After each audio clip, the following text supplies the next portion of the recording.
Eso.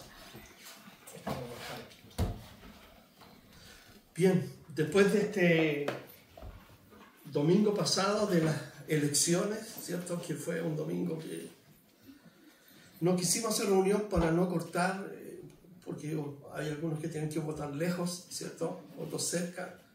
Entonces es un tiempo que uno tiene que estar movilizándose, yendo y viniendo. Así que por eso suspendimos la reunión y en la tarde no la quisimos hacer porque...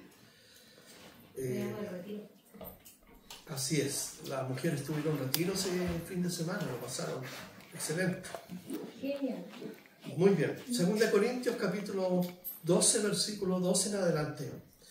Si hubiera que hacer una división natural del libro que estamos estudiando, quizás podríamos señalar 3 aspectos. Primero, sería Pablo nos dice que Dios nos consuela en nuestras tribulaciones. Él ha experimentado todo tipo de aflicción en su vida cristiana. Ha sido perseguido, azotado, ha estado preso, ha estado enfermo. Y de hecho, en su último tiempo estuvo muy enfermo. Entonces él dice que Dios nos consuela en todas las tribulaciones para que nosotros podamos consolar a aquellos que están padeciendo dificultades, enfermedades o atravesando momentos difíciles. Como cristianos entonces podemos hacerlo porque Dios nos consuela a nosotros.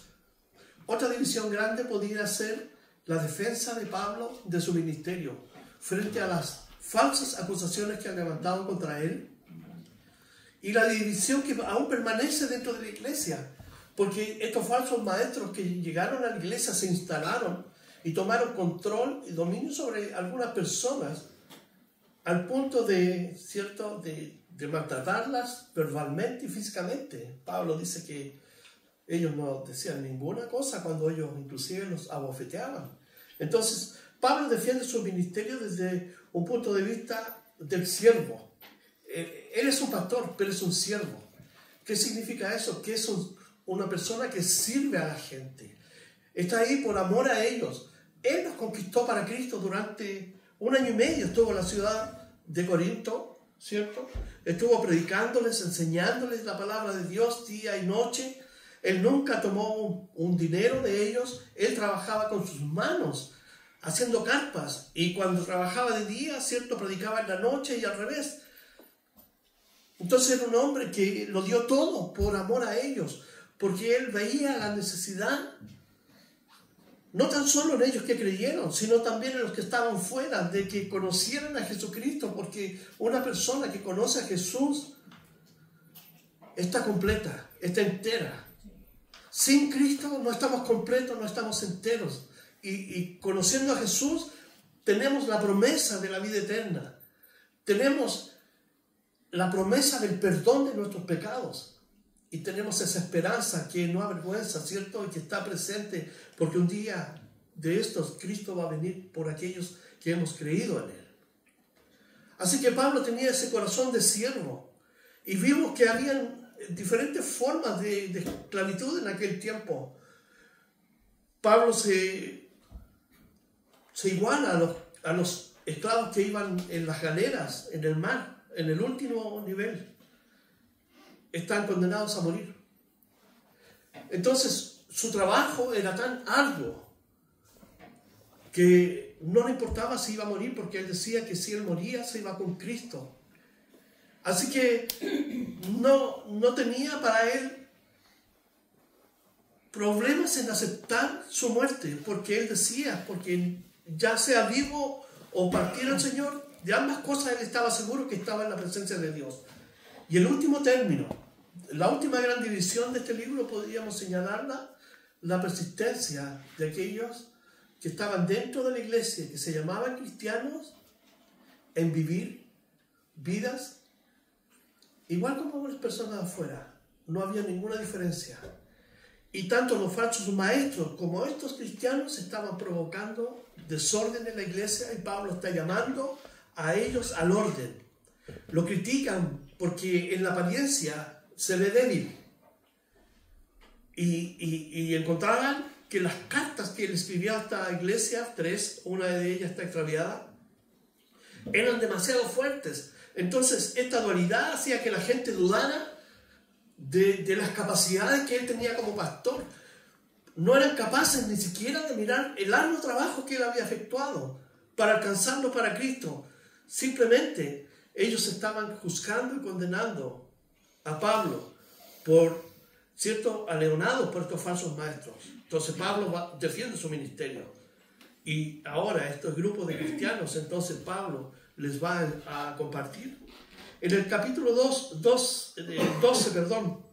versículo 12, Pablo les está defendiendo su ministerio porque lo están acusando que se robaba el dinero, que quería la preeminencia, quería autoridad sobre la gente y toda esa clase de cosas que dicen aquellos que, ¿cierto?, lo estaban acusando. Pablo dice: con todo, las señales de un apóstol han sido hechas entre vosotros en toda paciencia por señales, prodigios y milagros.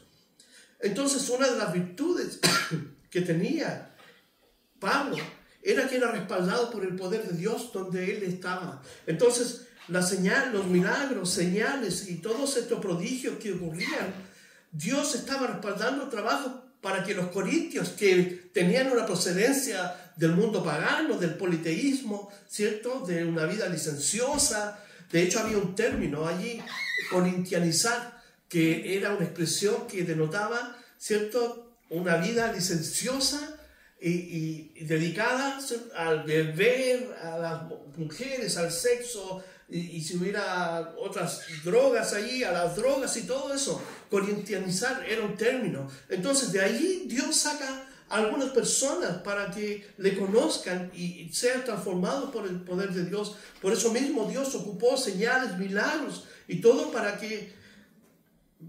refrendar la autoridad del apóstol Pablo. Pablo fue el último apóstol en ver resucitado a Jesucristo, la última persona en verlo resucitado, y su comisión confirma su apostolado. El versículo 13, Pablo dice: porque ¿en qué habéis sido menos que las otras iglesias, sino que yo mismo no os he sido carga?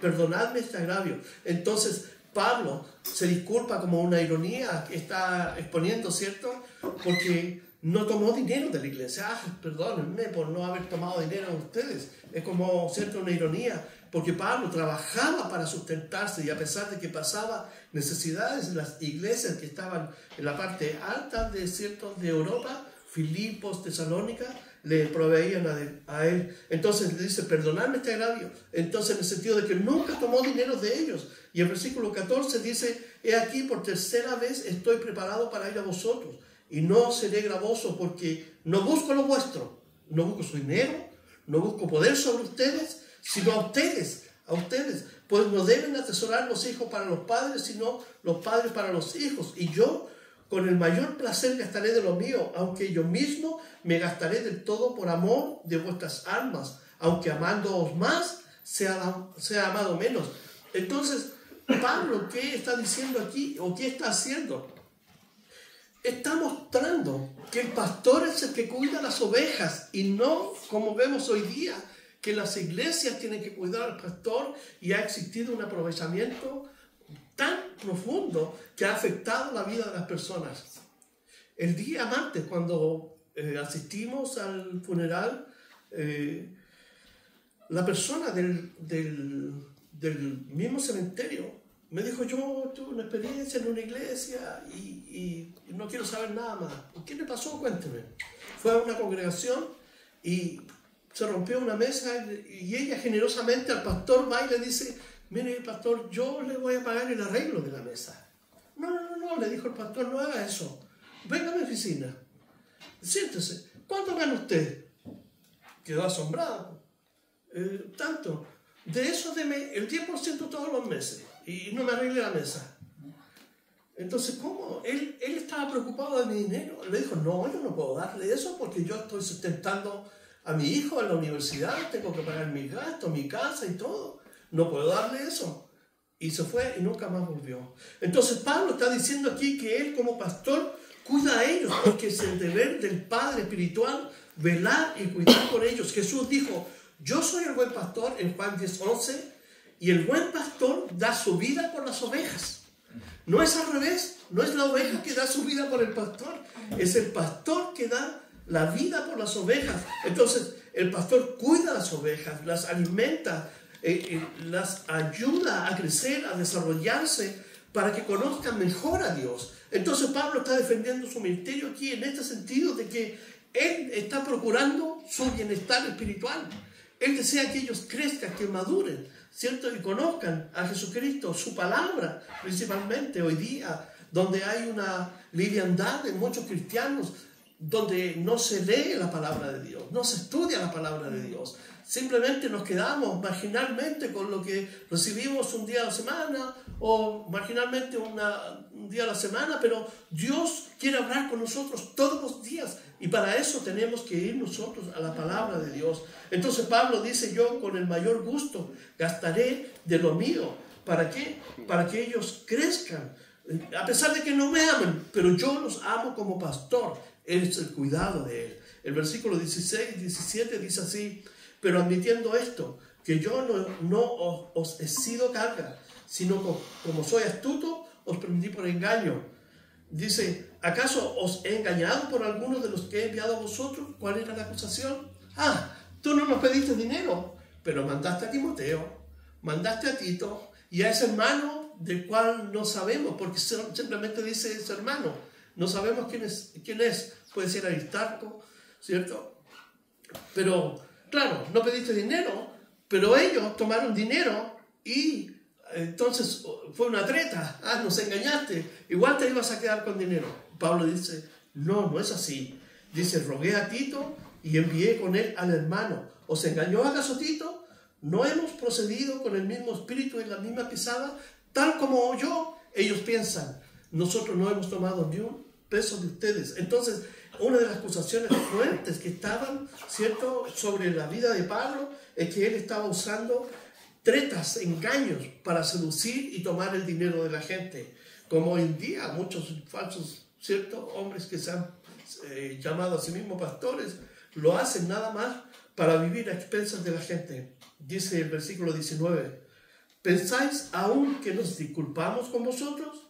Delante de Dios en Cristo hablamos y todos, dice, muy amados para vuestra edificación. ¿Cuál es el sentido, el propósito de la vida de un pastor? Edificar la iglesia. Fíjese que en Efesios, el capítulo 4, el versículo 12, Efesios 4:12, nos da una orientación respecto de la labor que Pablo cumplió al edificar la iglesia.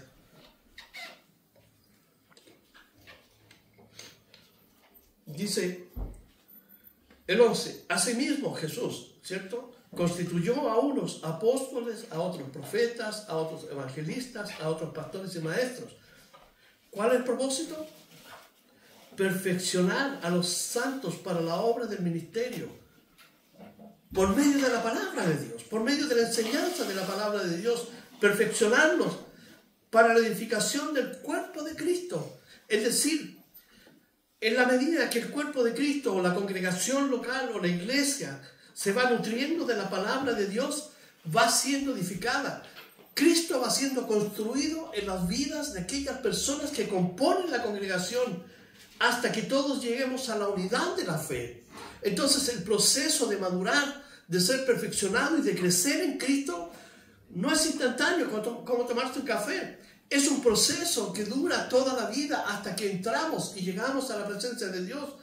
Pero en ese proceso, Cristo va formando, ¿cierto?, en nosotros su carácter, su forma de ver la vida. Nosotros ahora nos acercamos, tomamos los principios de Dios, la forma en que Él ve el mundo, y esa forma en que Dios lo ve pasa a nosotros por medio de la enseñanza de la palabra de Dios. Volvamos a 2 de Corintios.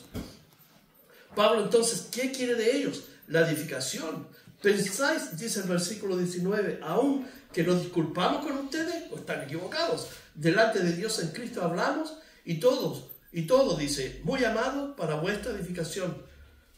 Y aquí Pablo expone su corazón.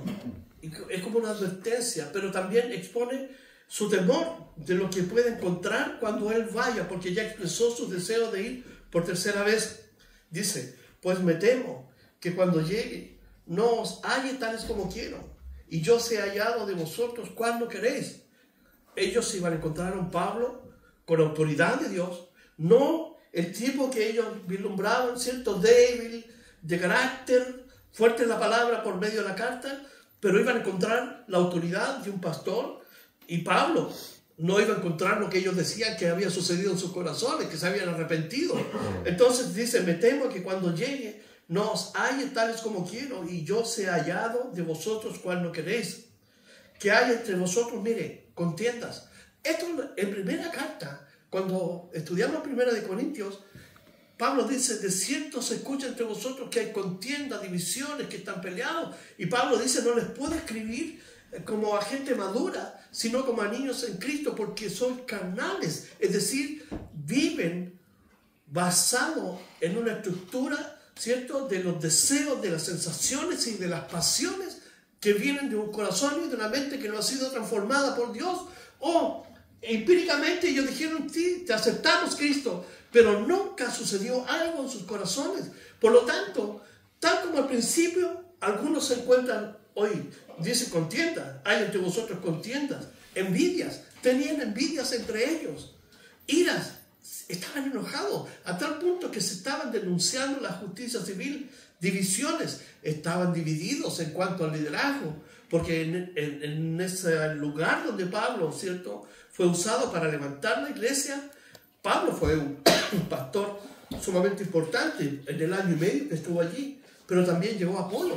Apolo era un excelente orador, tenía una retórica riquísima y tenía un conocimiento tanto del Antiguo, ¿cierto?, Testamento, como de las experiencias que estaba teniendo con Pablo allí como su pastor y mentor. Entonces estaban divididos. Por otro lado, Pedro estaba en Jerusalén. Entonces unos decían, yo soy de Pablo, yo soy de Apolos, yo soy de Pedro. Y entonces estaban divididos. Y una iglesia que está dividida no puede permanecer. Una de las cosas que Dios quiere que nosotros seamos de una mente, un sentir, pero Satanás, el diablo, quiere solamente 1 milímetro de apertura para poner sus cuñas y comenzar a dividir, comenzar a sembrar, ¿cierto?, su maldad para destruir la obra de Dios, no tan solo como iglesia, ¿cierto?, que tiene un impacto sociológico, es decir, con la comunidad, sino individualmente para destruir la fe, para destruir a Jesucristo que está en tu corazón, en tu mente. Él quiere borrarlo, sacarlo del mapa. Entonces, ¿cómo lo hace? Por medio de divisiones, con actitudes carnales, con pecado. Entonces dice Pablo aquí, envidias, iras, divisiones, maledicencias, eran súper buenos para echar garabatos, murmuraciones, murmuraban, soberbias, estaban agrandados, creían que sabían más que su pastor, desórdenes, que cuando vuelva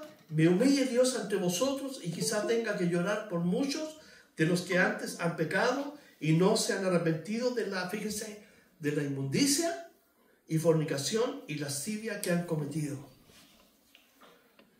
Uno entonces, cuando examina la primera carta de Corintios y luego, como vimos aquí en 2 Corintios, cuando Tito llegó con las noticias de Corinto a Macedonia, donde estaba Pablo, de donde escribió la carta, Pablo dijo, me gocé cuando vino Tito, al saber, pero ellos habían tenido una actitud fervorosa en relación a juntar un dinero para los santos que estaban en Jerusalén. Recuerden que la iglesia en Jerusalén a esta altura está pasando privaciones materiales, están sufriendo, hay hermanos pobres, y una de las cosas que Dios siempre encarece al pueblo de Dios, que se encargue de aquellos que sufren económicamente, las viudas, los pobres, los huérfanos, estaban allí, y hermanos que estaban sin trabajo por causa de la persecución. Entonces todas las iglesias estaban reuniendo dinero y ellos fueron fervorosos, pero su vida íntima, personal, no estaba reflejando una vida transformada por el poder de Dios, una vida de Cristo resucitando, como el mismo apóstol Pablo dice. Entonces la pregunta ¿es un falso arrepentimiento? Por lo que Pablo está diciendo aquí, podemos asumir que algunos de ellos jamás se arrepintieron. Seguramente tuvieron remordimiento porque los pillaron, pero no un arrepentimiento honesto y sincero. de verdad, la palabra arrepentimiento, ¿cierto?, tiene que ver con tres aspectos de la vida del ser humano. Con la voluntad primero que nada, con la mente, con los sentimientos, con las emociones. ¿Por qué? ¿Por qué con mis emociones? Aunque no dependemos de las emociones. Porque cuando nos arrepentimos, estamos arrepentidos y estamos emocionados por haber ofendido a un Dios santo. A un Dios santo. A un Dios que todo el día, toda la noche, los querubines y los serafines le cantan santo, santo, santo. Y cuando nosotros oramos y usamos el nombre de Dios, estamos en su presencia. Pero una de las cosas que tenemos que saber que Dios nunca va a aceptar a un hombre o una mujer que está viviendo en pecado, y a pesar de que cante, a pesar de que ayune, a pesar de que lea y conozca toda la Biblia.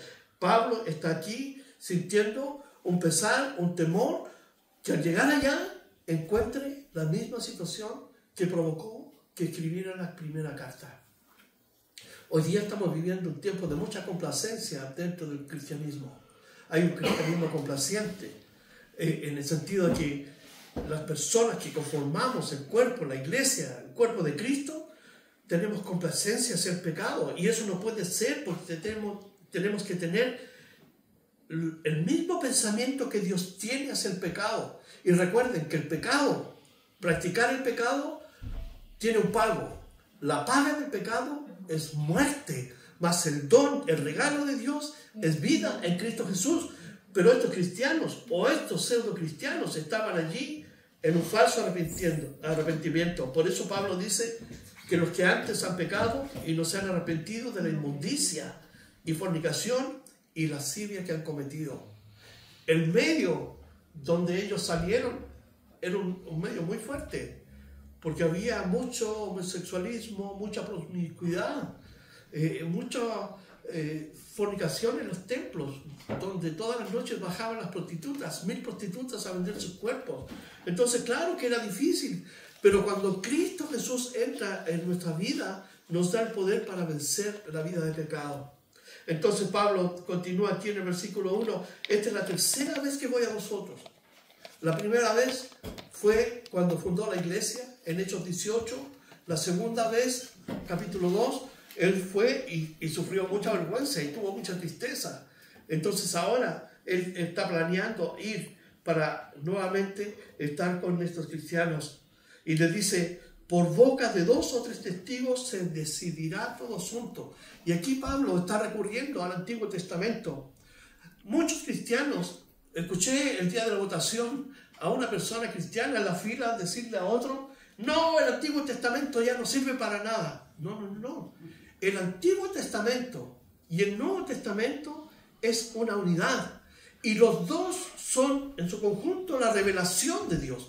Dios se reveló en el antiguo tiempo y Dios se reveló, y la expresión máxima de lo que aquí se estaba diciendo la encontramos en el Nuevo Testamento y en la persona del Señor Jesucristo. Él es el Mesías. Entonces el Nuevo Testamento se explica en el Antiguo Testamento, y Pablo, como conocedor de las Escrituras, recurre al Antiguo Testamento para zanjar las divisiones dentro de la iglesia. Por ejemplo, si buscan en el libro de Deuteronomio, el capítulo 19, el versículo 15, ¿por qué Pablo recurre a esto? Porque hay problemas. Y seguramente van a llegar y decirle, pastor, mire aquí, este hermano tal, y me hizo esto, y este otro me hizo esto. Entonces, él dice, las Escrituras son las que regulan la vida de la iglesia, ¿cierto? Y como ellos estaban yendo al juicio civil, Pablo recurre a una norma legal que está dentro del contexto de la palabra de Dios. Y en Deuteronomio 19, versículo 15, dice lo siguiente: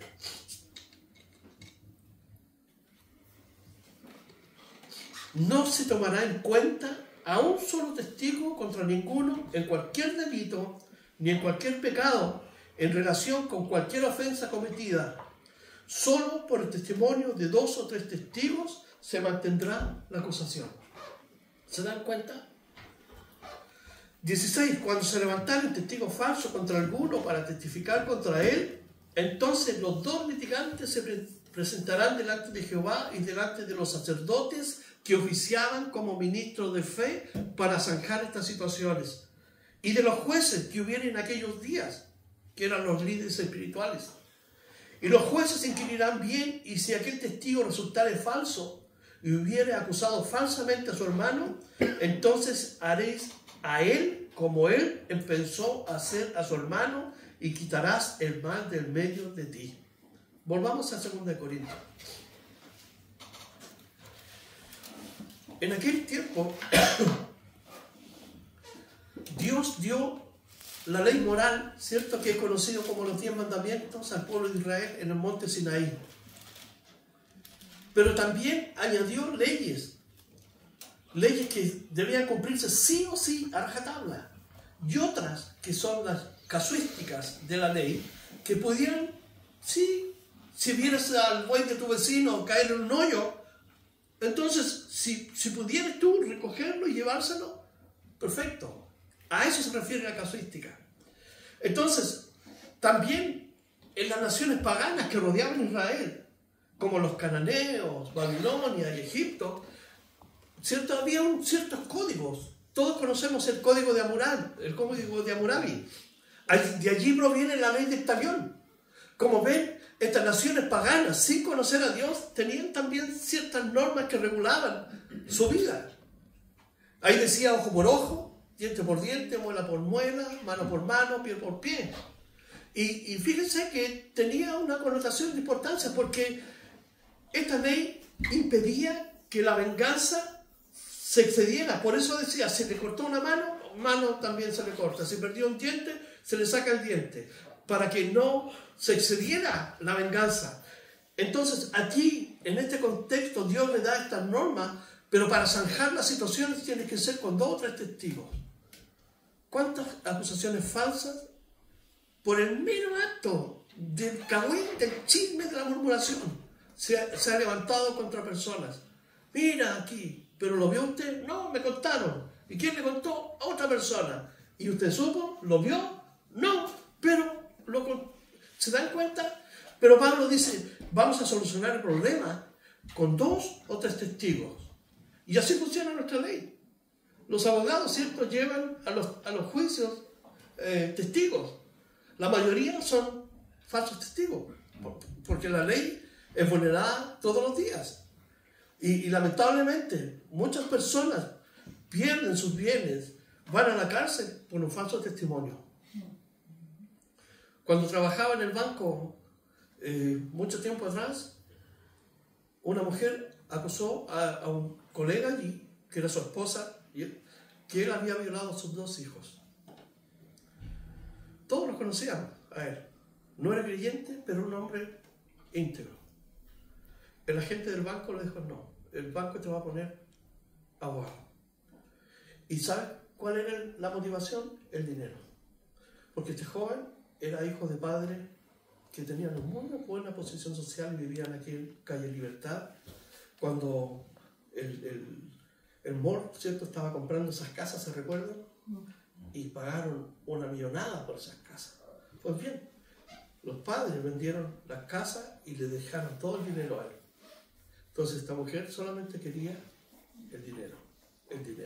Hasta que se descubrió. Se descubrió porque todo, no hay nada oculto que no haya de salir a la luz. Todo sale a la luz. Y Pablo quiere solucionar los problemas, pero hay personas que están peleadas, divididas. Entonces, 2 o 3 testigos, dice el versículo 2, he dicho antes, del 13. Y ahora digo, otra vez, como si estuviera presente y ahora ausente, lo escribo a los que antes pecaron. Fíjense que hay en una de las particularidades del texto que habla del verbo que son presentes continuos, a pesar de que ocurrió en el pasado, pero lo siguen ejecutando. Entonces ya vimos ya que Pablo, por el contexto del último versículo, dijo, voy a encontrar algunos que están pecando. Entonces, cuando dice algunos pecaron, está diciendo, sí, pecaron, pero todavía siguen haciéndolo. Entonces, dice, escribo a los que antes pecaron y a todos los demás que si voy otra vez no seré indulgente, voy a ir con la autoridad que Dios me da Pues si buscáis una prueba de que habla Cristo en mí, el cual no es débil para con vosotros, sino que es poderoso en vosotros, porque aunque fue crucificado en debilidad, vive por el poder de Dios, pues también nosotros somos débiles en él, pero viviremos con él por el poder de Dios para con vosotros. Pablo está utilizando ahora la cruz de Cristo. Los judíos que lo crucificaron, los romanos, aún el diablo y sus demonios, pensaron que cuando Jesús estaba en la cruz, estaba en la expresión de la debilidad más terrible. Es decir, el diablo pensó que lo tenía, que lo había destruido, porque recuerden que en Génesis 3:15 Dios dijo que de la simiente de la mujer vendría el Mesías. Entonces el diablo siempre buscó destruir la simiente, matando a los niños en Egipto. ¿Se recuerdan que el faraón pidió que los tiraran al río? Después los niños en Jerusalén con Herodes. En fin, el diablo siempre quiso destruir a Jesús, y cuando estaba en la cruz, ahí lo tengo. Los judíos, ¿qué decían? A otros sanó, sálvese el mismo. Entonces Jesús, ¿por qué usa esta figura? Porque pensaron que Jesús era débil estando ahí. Pero ¿saben qué? Las Escrituras dicen otra cosa. Busquen Colosenses, el capítulo 2, el versículo 13 al 15.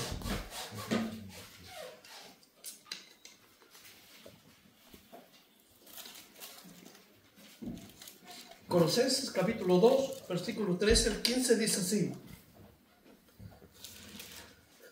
Pablo está escribiendo en la comunidad cristiana, dice: y a vosotros, estando muertos en pecados y en la incircuncisión de vuestra carne, judíos, ¿cierto?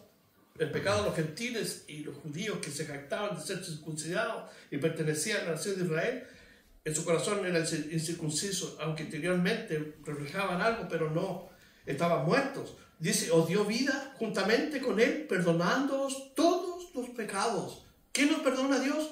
Todos los pecados, todos. El diablo dice que no, pero Dios dice todos. Dice, ¿y qué hizo cuando estaba en la cruz? Anulando el acta de los decretos que había contra nosotros, que nos era contraria, quitándola del medio y clavándola en la cruz, despojando a los principados y a las potestades, los exhibió públicamente, triunfando sobre ellos. ¿Dónde? En la cruz. ¿Qué pensaba el diablo? Que lo tenía. ¿Qué decían los judíos? Lo sacamos. Pero por el poder de Dios, Cristo estaba allí en la cruz, cumpliendo la promesa de la expiación para perdonarnos, librarnos, salvarnos.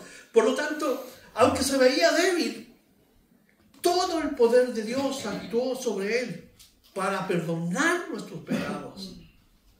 Entonces, Pablo usa esta analogía de Cristo, de que, volviendo a 2 Corintios 13, cuando dice, el versículo 4, porque aunque fue crucificado en debilidad, vive por el poder de Dios, pues también nosotros somos débiles en él. Entonces, ustedes me ven a mí como pastor que soy débil, una figura, ¿cierto?, que no es envidiable, pero ahora van a ver que yo voy a usar mi autoridad porque vivo por el poder de Dios. El mismo poder que actuó en Cristo en la cruz para perdonarnos y librarnos de los pecados y resucitarnos, es el poder que actúa en mí. Eso es lo que está diciendo aquí. Pero viviremos con él por el poder de Dios para con vosotros. Y ahora Pablo hace una nota homilética con ellos, ¿cierto? Algo práctico. Le dice: examinaos a vosotros mismos si estáis en la fe. Y es un llamado a nosotros también. Examinarse literalmente es bucear para buscar algo bueno y algo malo. Y si encontramos algo malo, entregárselo al Señor pidiendo perdón. Dice: examinaos. O sea, escudriñese descarnadamente en sus corazones, en sus mentes, que no haya nada oculto que esté allí. Examinaos a vosotros mismos si estáis en la fe, es decir, si están viviendo la vida cristiana. Aquella declaración que hicieron de recibir a Cristo y la fe que publicaron, ¿cierto?, o que ellos decían vivir, prueben si se están viviendo correctamente en esa fe. Tal vez no había, en una iglesia no puede haber fornicación, tal vez no hay adulterio, pero hay mentiras, pueden haber chismes, pueden haber rumores, malos pensamientos, todo eso. Y si yo me examino y encuentro eso, entonces tengo que decir a Dios: perdóname, Señor. Yo debo pensar todo lo que es justo, todo lo que es noble, todo lo de buen nombre. Si algo digno de pensar en eso, Pablo dice, deben pensar y no en otra cosa. Examinaos a vosotros mismos si estáis, probaos a vosotros mismos, probaos. Este texto está relacionado con la Santa Cena, cuando Pablo dice, y examínese cada uno antes de tomar la cena. Que tiene que ver con dónde estoy con Cristo. Y cuando dice, ¿o no os conocéis a vosotros mismos que Jesucristo está en vosotros, a menos que estéis reprobados? Fuerte lo que Pablo les dice. Pero era lo que Dios inspiró para que ellos recibieran o leyeran. Porque si estaban viviendo, como Pablo ya lo describió y lo calificó en los versículos anteriores, entonces estaban reprobados. Fíjense que literalmente significa reprobado que Dios no nos acepta. Pero al mismo tiempo rechaza. Dios no nos puede aceptar, pero al mismo tiempo nos rechaza. ¿Por qué? Porque Dios no puede cohabitar con el pecado, porque Él es santo. Y recuerden que en Gálatas, cuando Pablo escribe sobre los frutos de la carne, si vamos a Gálatas, el capítulo 5, el versículo 19 al 21, fíjese.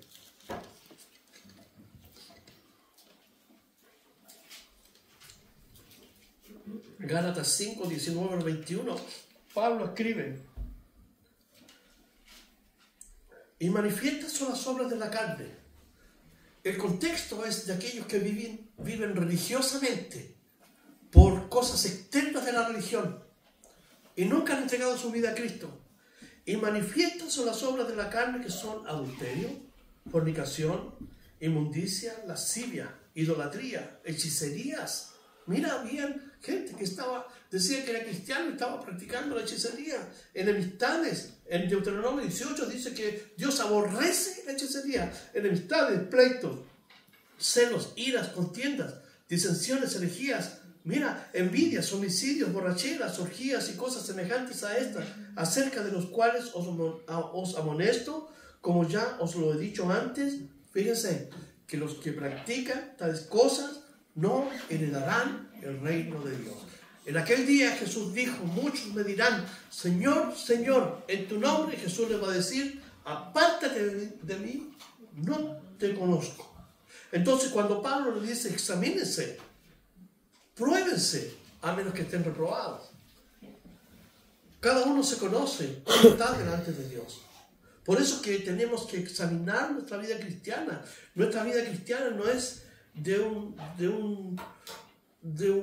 como un movimiento lineal que empezó y fluye.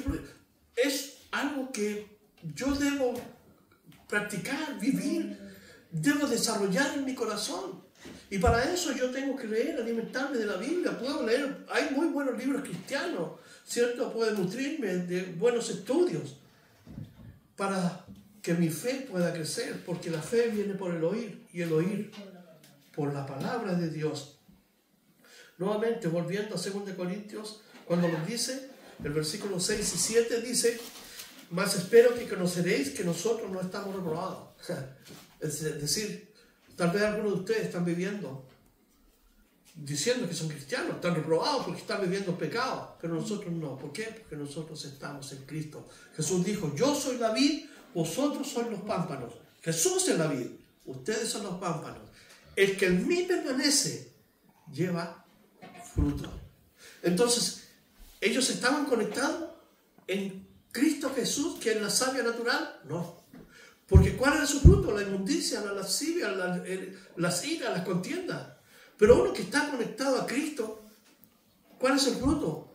Fruto apacible de justicia. Es decir, que la práctica del cristianismo, de la vida que yo me desarrollo, me desenvuelvo cada día, es una vida conectada con el fruto, con el amor, con la paz, con la mansedumbre, con la tolerancia, con esas cosas que son dignas de vivir. Y con esas cosas, o contra esas cosas, no hay ley. Y ahora Pablo ora por ellos. Versículo 7. Y oramos a Dios que ninguna cosa mala hagáis, Fíjense que Pablo, cuando usa la palabra malo, es un concepto caco en griego, pero que implica que es autodestructivo. O sea, que si yo lo hago, me voy a destruir. Y ya vimos ya que todos los frutos de la carne me destruyen porque me aparta y me separa de Dios y nunca voy a heredar el reino de los cielos.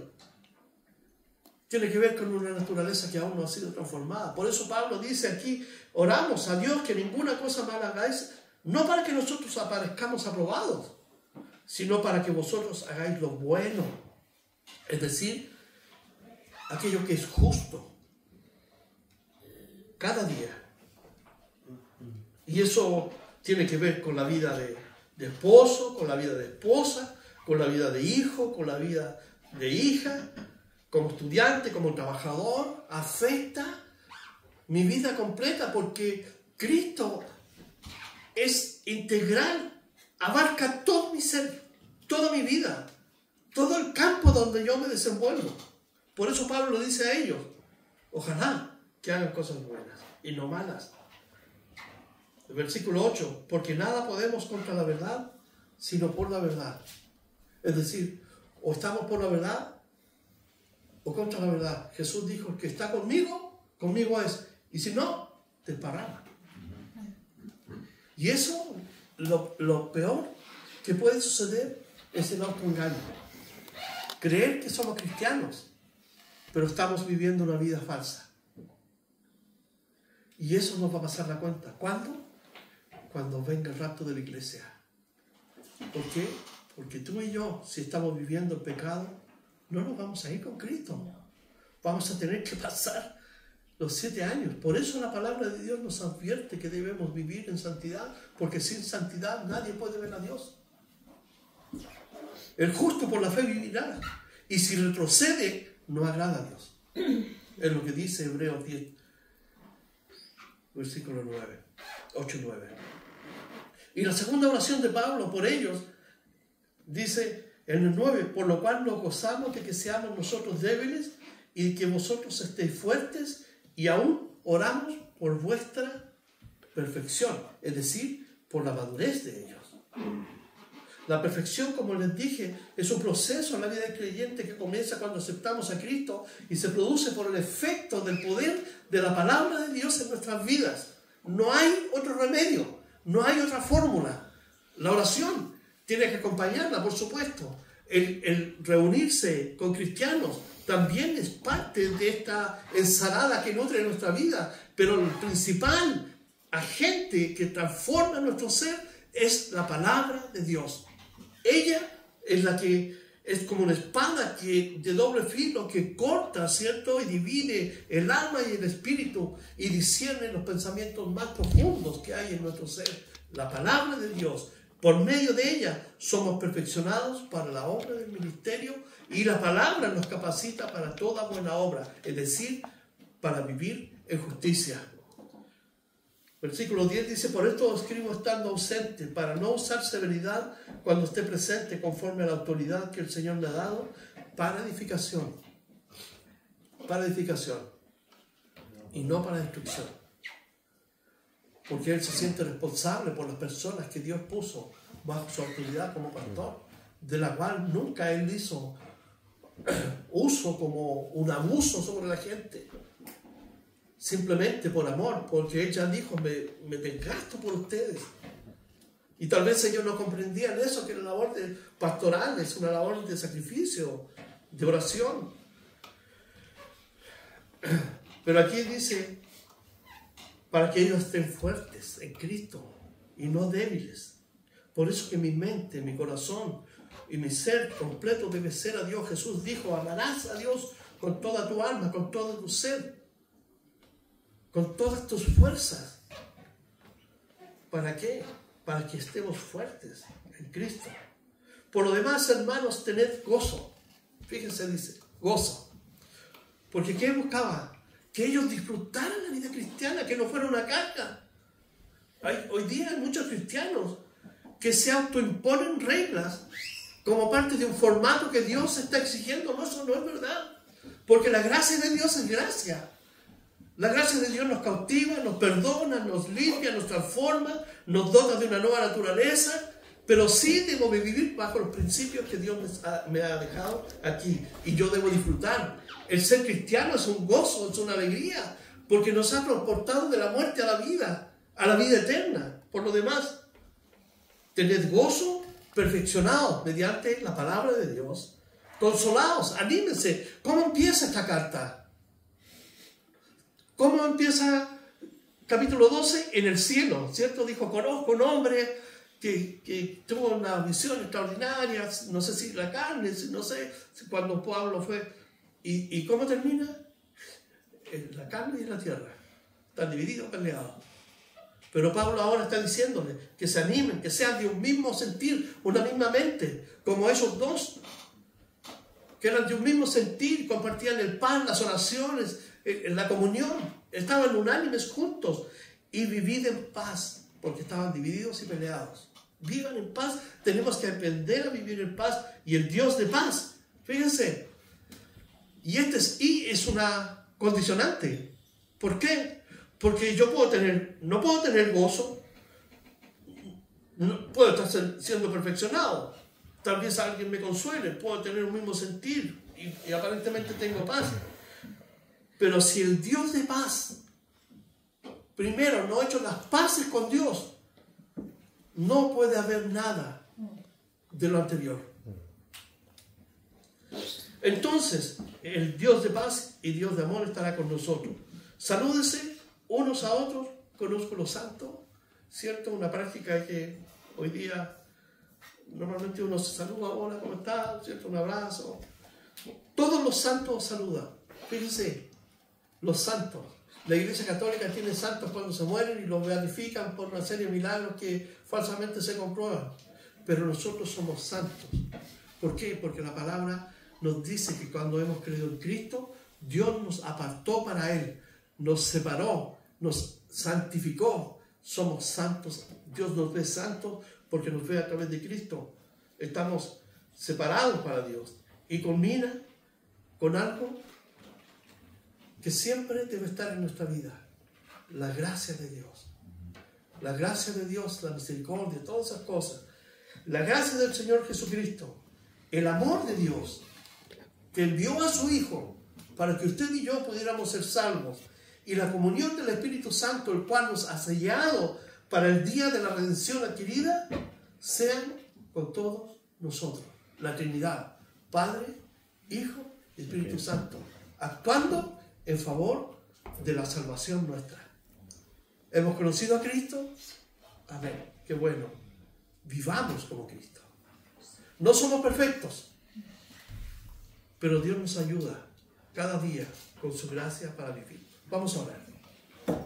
Padre, gracias por este día, por tu palabra, que podemos, Señor, terminar este libro maravilloso, donde hemos visto, Señor, el ejemplo de un hombre, Señor, que dejó su vida por amor a ti, Señor, para llevar tu palabra a otros, para que te conocieran, enseñarles para que tu amor y Cristo sea perfeccionado en ellos, Señor. Pero también vemos la tristeza que él tenía, Señor, al saber que algunos profesaban una falsa identidad de cristianos. Señor, que nosotros no seamos hallados como ellos, viviendo en hipocresía, Padre, sino ser cristianos auténticos, Señor, con todas nuestras imperfecciones, pero sujetados y viviendo para ti, Señor, sabiendo que tu paz, tu amor, tu gozo, Señor, está en nuestra vida, porque estamos en paz contigo y porque tu gracia viene sobre nuestra vida. En el nombre de Jesús queremos darte gracias y alabarte por este gran regalo que tú has traído a nuestra vida. En el nombre de Jesús. Amén.